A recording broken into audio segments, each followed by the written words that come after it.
예수라면 어떻게 하실까? 여러분 들어보신 적 있습니까? 뭐의 제목이죠? 예, 책 제목입니다. 이미 100년도 넘은 1896년에 미국에서 발행된 소설이었습니다. 한 실직자면서 거렁뱅이였던 사람이 질문을 하는 겁니다.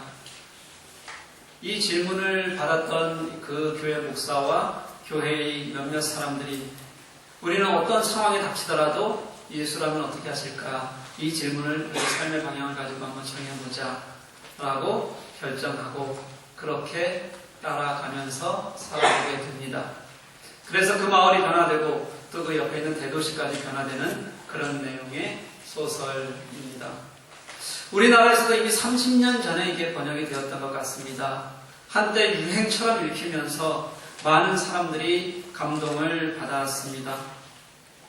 여기에 40 넘으신 분들은 아마 이 책 한 번씩 제목 듣고 읽어보지 않으신 분들은 아마 없으실 거라고 생각이 듭니다.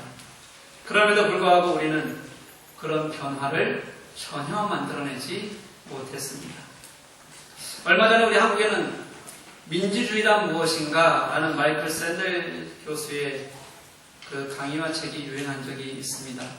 그 책이 한국어로 번역되어서 우리 한국에서도 수십만 부가 팔렸습니다. 특별히 여의도 전가에는 그것이 무슨 교과서처럼 그렇게 읽혔던 기억이 있습니다. 그런데도 보면 요즘 우리나라 여의도 정치나 아니면 시민 정치를 보면 오히려 더 후퇴하고 있다는 생각을 금할 수가 없습니다. 아무리 많이 팔린다고 해도 아무리 여러 사람이 읽었다고 할지라도 그 책이 주는 감동이 삶의 양태로 변하지 않는다면 사실은 아무것도 아니다 라는 것을 보여주는 그런 일이라고 저는 생각합니다. 이런 것을 보면서 우리 그리스도인으로서의 우리는 어떤 모습일까를 한번 생각해 보게 됩니다. 수많은 그리스도인들이 있고 수많은 사람들이 하나님의 말씀에 감동받았다고 얘기하는 우리들의 모습은 과연 어떨까? 과연 그리스도인은 무엇이고 또 그리스도인답게 산다는 것은 무엇일까? 그리스도인이라는 것이 무엇인지에 대해서 다시 한번 생각해보는 그런 시간이 필요한 것 같습니다. 그리스도인이라고 우리가 말할 때 이 그리스도인이라는 것은요, 예수 그리스도를 믿고 예수가 가르치는 대로 따랐던 사람들, 이 말이 언제 먼저 생겼냐면요, 안디옥 교회에서 먼저 들려지기 시작했는데 그때 그들에게는 그들이 예수에 미쳐있다, 그들이 있는 곳에서 예수의 모양이 보인다, 이런 의미를 담고 있는 그런 말이었습니다. 그래서 내가 그리스도인이라면 내게서 예수의 냄새가 나야 하는 겁니다. 그래서 그리스도인은 내가 그리스도인이라고 스스로 말하는 것보다는 밖에서 나를 그리스도인으로 보고 있는가라는 시각에서 볼 수 있어야 한다고 저는 생각합니다. 그런데 우리는 그 반대로 내가 그리스도인이라는 생각은 가지고 있으면서도 내가 믿지 않는 누군가에게 예수의 사람으로 정말 보이고 있느냐, 내게서 예수의 냄새가 나고 있느냐 하는 데는 별 관심 없이 살아가고 있는 것이 우리의 모습이 아닌가 그렇게 여겨집니다. 사랑하는 여러분, 사람에게는 특유한 냄새가 있지 않습니까? 우리 한국 사람들에게는 무슨 냄새가 나죠? 네, 마늘 냄새, 김치 냄새. 김치 냄새도 마늘 냄새인가요? 사실은요? 우리가 겨우 마늘 냄새, 김치 냄새 뿌리고 다니자고 이 땅에 살고 있는 것은 여러분 아니지 않습니까? 그거는 사실은 감춰야 되는 거기 때문에 여러분들 아침에 나오시면서 샤넬 파이브 뿌리고 나오시는 여자분들이요. 남자분들은 보야지 에르메스 같은 거 이렇게 뿌리고 나오는 거 아닙니까? 그거 되게 비싸더라고요. 30ml에 80유로 시켜요. 제가 설교하려고 찾아봤어요.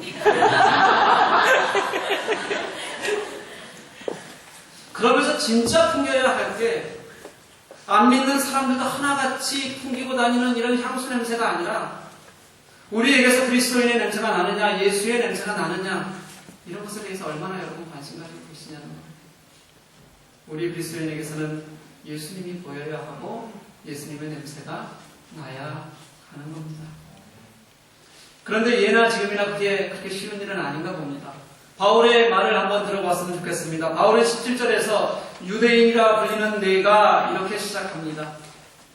당시 유대인들을 부르는 이름이 여러 개가 있었습니다.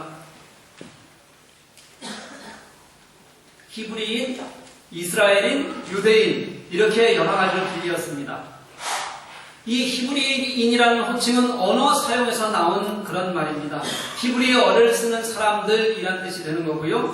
그 다음에 이스라엘은 부속적인 의미가 강한 호칭입니다. 야곱이 하나님께서 그 이름을 이스라엘로 바꿔주시고 그 아들들을 통해서 민족의 지파를 이루게 하면서 하나님께서 그 민족을 구원의 도구로 사용하시기 시작하면서 부르게 된 이름이 이스라엘입니다. 그리고 유대인은요, 이방인과 구별할 때 쓰는 호칭이었어요. 이스라엘이 남북으로 분열되어 있다가 아수르하고 바벨론이 이방에게 큰 제국에게 남북이 아수르와 바벨론에게 무너지게 되잖아요. 그러면서 여기저기 디아스포라로 흩어져 살게 됩니다. 이렇게 흩어져서 살던 사람들이 나는 이방인과 달라라고 생각하면서 스스로를 부르던 이름들, 그리고 사람들이 저들은 우리와 달라라고 생각해서 불러주던 이름이 유대인이라는 것이었어요. 그래서 늘 이방인과의 구별점으로 얘기하거나 헬라인과 구별점으로 얘기할 때는 유대인이라는 표현을 쓰는 겁니다. 이 이방인과 구별되었다는 것은요, 율법을 중심으로 한 종교적인 색채가 아주 강하게 드러나는 그런 호칭이 됩니다. 그러니 바울이 너 유대인으로 불리는 사람들아 이렇게 말하는 것은 내가 너희들 종교적으로 한번 먼저 불러줄게. 종교적으로 이미 너희들은 특별하다고 생각하잖아. 이렇게 말하고 시작하는 거예요. 그리고 나서 유대인 스스로가 생각하는 정체성에 대해서 그것이 어떤 것인지에 대해서 설명합니다. 율법의 교훈으로 하나님의 뜻을 구별하는 사람들이었다. 맹인의 길을 인도하고 어둠의 빛이 되는 사람들이다. 율법의 지식과 그리고 진리의 모범이 되는 사람들이다. 어리석은 자에게는 교사가 되고 어린아이들에게는 선생이 된다. 바로 이것이 당시 유대인들이 우리는 우월해 라고 얘기하는 종교적 우월성을 가진 유대인들이 생각하는 보편적인 생각이었다는 거예요. 여기까지 바울은 그대로 인정하고 읽어주는 겁니다. 그래, 인정할게. 그렇다고 쳐주자. 이렇게 말하는 거예요. 그런데 21절을 같이 한번 읽어봤으면 좋겠습니다. 시작. 그러므로 다른 사람을 가르치는 네가 내 자신을 가르치지 아니하느냐? 도둑질하지 말라 선포하는 내가 도둑질하느냐? 갑자기 책망으로 바뀌었어요. 17절에서부터 20절 말씀을 보면 아주 모범적인 길입니다. 어떻게 더 이상 더 잘 살 수가 있겠습니까? 그런데 유대인들은 그들이 다 완전히 그렇게 살지는 못했을지라도 랍비나 바리새인들은 그래 나는 저렇게 사는 사람이야 라는 자부심을 가지고 있었다는 거예요. 그리고 일반 서민들은 그렇게 살지는 못해도 내가 늘 그렇게 살지 못하니까 자신의 가슴을 치면서 죄인이라고 생각하고 그렇게 그런 삶을 동경하면서 살았다는 겁니다. 그랬다면 저렇게만 된다면 뭐가 문제겠어요? 그런데 한번 생각해 보십시오. 정말 그게 가능한지 한번 생각해 보자는 거예요. 여기 연세 드신 분들은, 그리고 우리 조금 아이가 있는 분들은 나에게 예쁜 딸이 하나 있다고 치고요. 그리고 총각분들은 나에게 여자친구가 하나 있다고 칩시다. 이 딸이 여자친구가 너무너무 예뻐요. 무슨 나하고 관계가 없는 거죠, 그렇죠? 이렇게 시작하면 네, 다른 사람 얘기입니다. 그런데 거기다가 공부도 잘해요. 원래 얼굴 예쁘고 공부 잘하면 어때요, 애들이? 아예 싸가지가 없잖아요. 그런 얘기를 하는 거예요. 거기다 마음도 착해요. 그런데 여기에다가 더해서 세상 사람들이 보기에는 흠이 하나 있어요. 뭐냐면 너무 교회를 열심히 다니는 거예요. 신앙도 정말 너무 좋아요. 어때요? 이런 사람이 있을까요? 없을까요? 있어요. 있어요? 없어요? 없어요. 만약 있으면 하나님은 공평하신 하나님이시기 때문에 그때부터 그 사람은 이제 고생길입니다. 분명히 고생하고 살 거예요. 안 그러면 여기 있는 자매들 그래서 고생하고 있습니다. 아, 저건 뭐야? 그래, 일곱 명입니다. 그러니까 딸 가진 부모들은 너무 억울하잖아요. 그렇죠? 그러니까 그냥 없다고 치는 겁니다, 우리가. 그럼 이 17절에서 20절에 나오는 이런 모범적인 유대인들은 있었을까요? 없었을까요? 거의 없다고 봐야겠죠. 그런데도 그들은 자신들이 이렇게 모범적이라고 여기는 거예요. 그들은 자신들을 진짜 선생으로 자처했습니다. 나는 종교적으로 우월하다고 생각했습니다. 나는 윤리적으로 하나님께서 내게 주신 삶을 산다고 생각했어요. 그런 사람들에게 바울은 그들에게 너는 세상을 가르치려고 하면서 너 스스로는 가르치지 않느냐? 도둑질하지 말라고 하면서 왜 도둑질하느냐? 이렇게 책망하는 거예요. 그것뿐이 아니라 그 다음 절에서는 이렇게 책망합니다. 가늠하지 말라고 하면서 가늠한다. 우상을 가증히 여긴다고 하면서 신전의 물건을 훔친다. 율법을 자랑하면서 율법을 범한다. 이게 다 무슨 일이냐면 하나님을 욕되게 하는 일이다. 이렇게 바울은 책망합니다. 이렇게 바울은 그들이 가지고 있었던 종교적 우월성과 그들이 가지고 있었던 교만함을, 자부심을 산산조각 내는 거예요. 선생이라고 하는 자들이 선생이 자신을 가르치지 않는데 무슨 교육적인 효과가 있겠냐? 그런데요, 이게 교육적인 것만 얘기한다면 그래도 심각한 문제일 텐데, 문제는 그들이 이것을 누구의 이름으로 하고 있는 거냐면 하나님의 이름으로 하고 있다는 겁니다. 그래서 그 모든 것들이 자신들이 행하는 것이라고 할지라도 자신들의 취구만 드러나는 것이 아니라 이것이 결국은 하나님을 욕되게 하는 일, 하나님의 이름으로 이방인들에게 그 하나님의 이름이, 믿지 않는 자들이 그 하나님의 이름을 모욕하는 일로 그렇게 만들어버렸다는 거예요. 하나님을 섬기는 자들이 하나님의 이름을 욕되게 하고 안 믿는 이들에게 모독받는 하나님으로 그렇게 만들어버렸다. 여러분, 이게 어느 시대 이야기 같으세요? 먼저는 로마 시대의 유대인들의 이야기겠죠. 그리고 또 바로 우리들의 자화상이기도 합니다. 지금 우리 한국교회의 모습이 이런 것 같습니다. 한국교회는 하나님을 믿는다고 하면서도 하나님의 성품을 잃어버렸습니다. 우리가 하나님을 예배한다고 하면서도 예배자의 마음을 잃어버렸습니다. 우리가 하나님의 자녀라고 말하면서도 하나님의 자녀답게 사는 법을 우리는 더 이상 배우려고 하지 않습니다. 저는 우리 기독교를 폄훼하는 사람들을 보면 진짜 너무 속이 상해요. 진짜 너무 심하게 한다 싶게 공격적입니다. 무슨 일이건 정말로 거기다 연결해야 될 것이 아닌데도 불구하고 교회 다닌다 싶으면 이유망론하고 무차별적으로 공격을 합니다. 거기에 논리도 없어요. 이성도 없습니다. 정말 해도 너무한다 이런 생각이 저도 들어요. 그런데 말입니다. 이게 제가 즐겨보는 그것은 알고 싶다 이런. 그런데 말이죠. 그들이 정말 왜 늦게 터지세요? 무조건 못된 사람들이기 때문에, 그들이 정말 사탄이기 때문에 그러는 걸까요? 만약 그런 거라면요, 우리 한국교회는 교회 다니는 사람 800만 빼놓고는 다 너무 못된 사람이거나 다 사탄이 되는 겁니다. 저는 그건 아니라고 생각해요. 그들이 하는 짓이 지금은 무차별적이고 그리고 정말 못된 것처럼 그렇게 하지만, 그들이 그렇게 하게 된 이유가 예수 믿는 우리들 때문에, 그들이 우리들 때문에 우리를 적대적으로 대하기 시작하게 되었다는 것을, 우리가 그것을 제공한 사람들이라는 것을 먼저 깨닫지 못하면 그것은 해결점이 나오지 않는다는 거예요. 오늘 본문이 말하는 게 바로 그겁니다. 하나님이 모욕을 당했어요. 이방인들에게 하나님이 모욕을 당한다는 겁니다. 그런데 오늘 사도 바울은 이것이 이방인들의 잘못이 아니라 바로 유대인들이 자신들 스스로 세우지 못하고 자신들을 가르치지 못하면서 스스로 선생 노릇만 하고 그들과 똑같은 삶을 산 그것 때문이다. 그렇게 분명히 우리들에게 말씀하고 있는 것 같아요.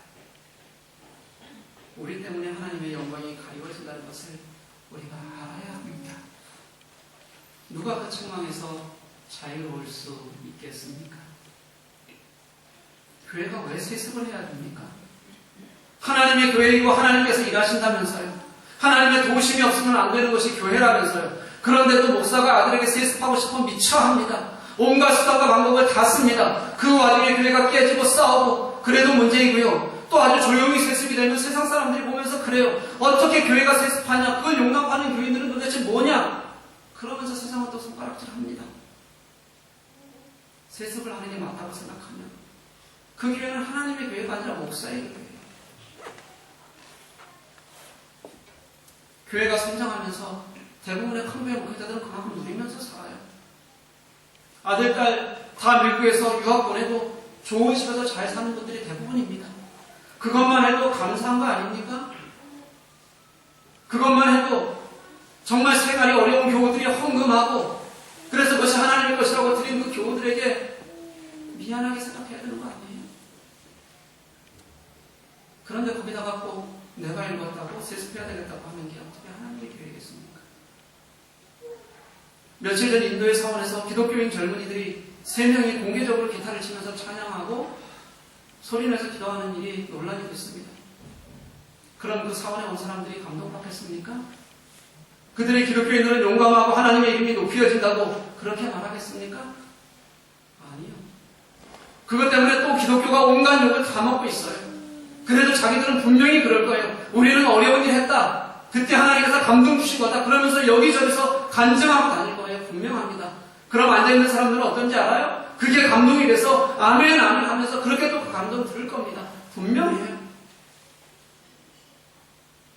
그러면서 그 일로 수많은 사람들이 하나님을 등지고 하나님의 영광이 땅에 떨어지고 밟히고 있다는 것을 우리는 왜 모르는지 모르겠어요. 정말 그 땅이 그리고 정말 그곳을 드나드는 사람들이 그 영혼들이 불쌍하면요. 불쌍하죠. 왜 안 불쌍하겠어요? 그럼 멀리서 바라보면서 안타까운 마음으로 그들을 바라보면서 기도할 수 있잖아요. 그렇게 하면 하나님께서 안 들으신답니까? 왜 우리는 그렇게 나만 생각하고 뭐뭐한지 모르겠어요. 그렇게 하나님께 매달리는 일을 왜 모르는지 모르겠어요. 교회에 자기 희생이 없습니다. 예수님 이 땅을 너무도 사랑하셔서 하나님 되신 분이 이 땅에 육신을 입고 오시기까지 낮아지시고 정말 낮은 자들의 삶을 함께 살기를 즐거워하셨고 결국 가장 죄인의 모습인 십자가의 형벌을 받으시면서까지 낮아지셔서 우리에게 보이신 것이 자신의 사랑이셨습니다. 그걸 따라가는 사람들을 우리는 그리스도인이라고 얘기하는 거예요. 세상 사람들은 자신이 누구인지 그리고 내가 누구를 신뢰하고 어떻게 위로받아야 될지에 대해서 관심이 굉장히 많아요. 그런 세상 사람들에게 해답을 주어야 하는 것이 바로 우리 그리스도인이라는 거예요. 교회라는 겁니다. 누구나 의지할 수 있고 누구나 품을 수 있고 그래서 그 품는 그 안에 들어가 보니까 그곳에 예수 그리스도의 사랑이 있고 예수님이 계시는 것이 바로 우리가 가져가야 될 교회의 모습이고 그리스도인의 모습이잖아요. 그런데 우리들에게는 그것을 위한 마음이 없습니다. 그것을 위한 자기 희생이 없습니다. 마음도 없고 희생도 없는데 나는 예수 믿는다. 나는 너희들보다 영혼이 낫다. 그러니 너희들 예수 믿어라. 이렇게만 하면 어떻게 하나님이 영광 받으시겠냐는 거예요. 왜 이런 일이 일어날까요? 우리 스스로 배우려고 하지 않기 때문입니다.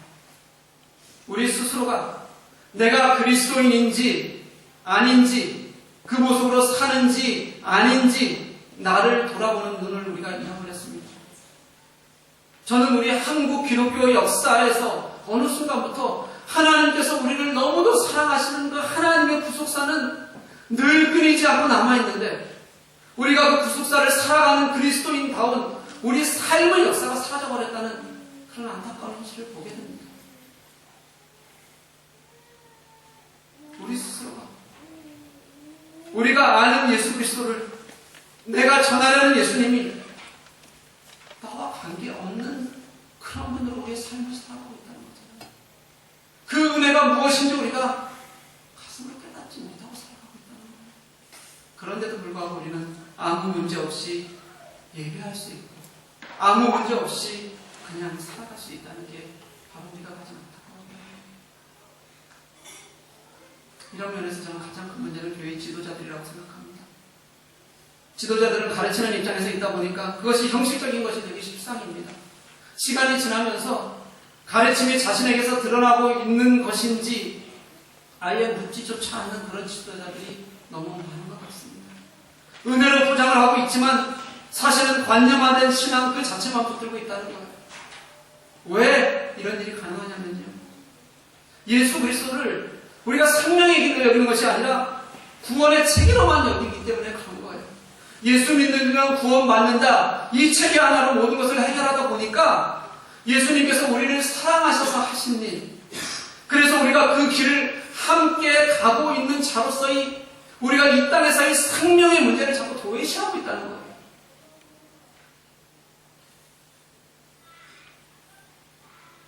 그래서 우리는 믿으면 구원받지만 우리가 하는 하나하나가 모두 또다시 다른 생명에 관한 일을 하는 것이라는 걸, 생명을 구하는 일을 하는 것이라는 것을, 그리고 우리가 예수님의 말씀대로 같이 은혜 속에서 살아가는 것이 생명이 된 것을 우리가 잘 모르고 있어요. 그래서 과정도 없고 생명에 대한 안타까움도 없이 그저 예수 믿고 구원받으세요, 이 말만 하면 되는 것으로 생각하고 사는 그런 목사들, 이게 바로 우리 교회 지도자들이고 우리 교회의 모습인 것 같습니다.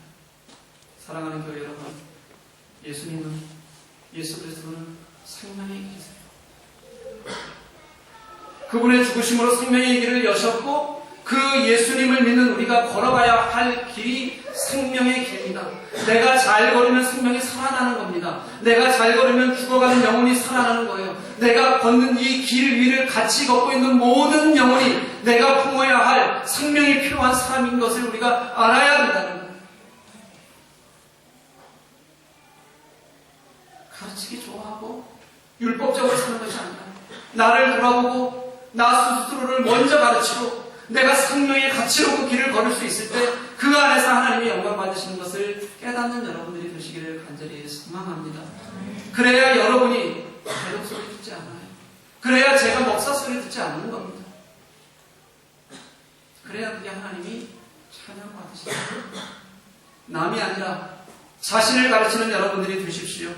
남의 눈에 티끌을 보는 것이 아니라 내 눈에 둘보를 볼 수 있는 우리가 되어져야 합니다. 내가 살아가는 것이 아니라 예수님이 내 가슴 속에서 내 삶을 살게 하시는 그런 삶을 사시는 여러분들이 되어야 합니다.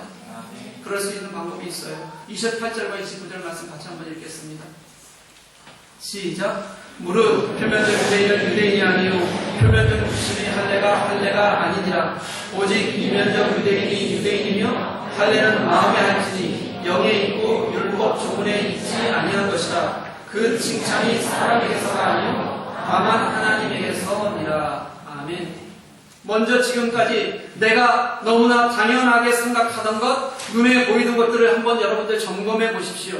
표면적인 그리스도인은 그리스도인이 아닙니다. 내가 하던 대로 하는 것이 참 그리스도인의 모습이 아니라는 거예요. 이면적인 그리스도인이 그리스도인이라고 합니다. 겉모습과의 반대편에 있는 자기의 마음을 돌아보라는 거예요.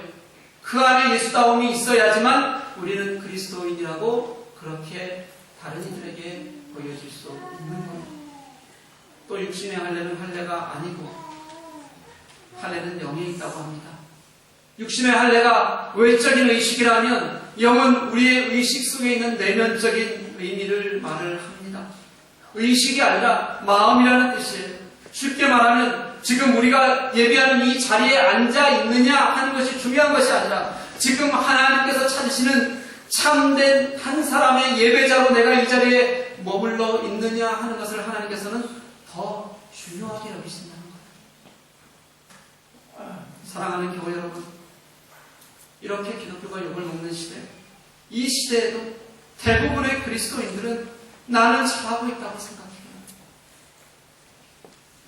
여기에도 아마 대부분의 성도들이 그래 나는 괜찮지 그렇게 생각할 거예요. 아마 한국교회의 대부분의 교우들이 그럴 겁니다. 뭐가 잘못된 거겠죠. 우리는 영적으로 너무 둔감해요. 하루만 밥을 먹지 않아도 배가 고파서 어쩔 줄 몰라서 하는 사람들이 하나님을 제대로 느끼지 못하는 그런 영적 연약함 속에서는 영적 허기를 우리가 깨닫지 못하고 살아가는 게 우리의 모습이다. 그러니 사랑하는 여러분, 혹시 내가 율법에 매여서 남을 판단하고 가르치되 나 스스로는 가르치지 않는 삶을 살지는 않는지, 혹시 내가 예수를 전한다고 하는 것이 혹시는 하나님을 욕되게 하는 것은 아닌지, 나의 편협함과 자만심이 자꾸 밖으로 드러나고 있지는 않는지, 그래서 내가 믿는 예수 복음을 내가 그대로 맡고 있지는 않는지 돌아보는 우리가 되었으면 좋겠어요. 지난주에 말씀드렸듯이 우리 힘으로 되는 것은 아닙니다. 만약에 우리 힘으로 그것을 하려고 자꾸 내가 노력하면 그게 또 율법이 됩니다. 그래서 우리는 하나님의 은혜에 목말라야 돼요. 내가 아직도 내 속에 은혜가 없는 것은 내가 하나님을 아직도 인격적으로 제대로 만나지 못한 거구나. 그런 마음으로 하나님의 은혜를 갈망하는 여러분들이 되시기를 소망합니다. 저는 제가 정말 그리스도인답게 살고 있지 못하면 저도 잘 알아요. 어떨 때 보면 제가 미친놈인 것 같아요, 진짜. 하지만 하나님의 은혜에 대한 갈망이 있고 그 뜨거움이 있어서 나를 좀 돌아보게 하고 은혜에 머물게 하시는 하나님을 만날 때마다, 그래서 그 하나님을 만나면 그게 그렇게 좋고, 그래서 조금씩 나를 변화시켜가고 또 나를 하나님 앞으로 함께 가게 하시는 그 하나님을 만나는 그런 기쁨을 경험하는 것이 너무 좋아요. 여러분에게도 그런 은혜가 함께 있었으면 좋겠어요. 그러니 여러분, 이제는 내 마음속에 내 영행, 내 삶에 직접 살아계셔서 역사하시는 그 하나님을 경험하는, 정말 내가 뜨겁게 내 가슴 속에서 살아계셔서 나의 공합으로 역사하시는, 내가 그리스도와 함께 십자가에 못 박힌 그곳에서 이제는 내가 사는 것이 아니라 예수 그리스도가 사시는 것이라는 그런 고백을 할 수 있는, 그래서 누가 보더라도 저에게서 예수의 냄새가 나는구나, 우리가 하나님의 영광을 돌릴 수 있는 그런 고백과 삶을 사시는 여러분과 제가 되기를 주님의 이름으로 간절히 축복합니다. 우리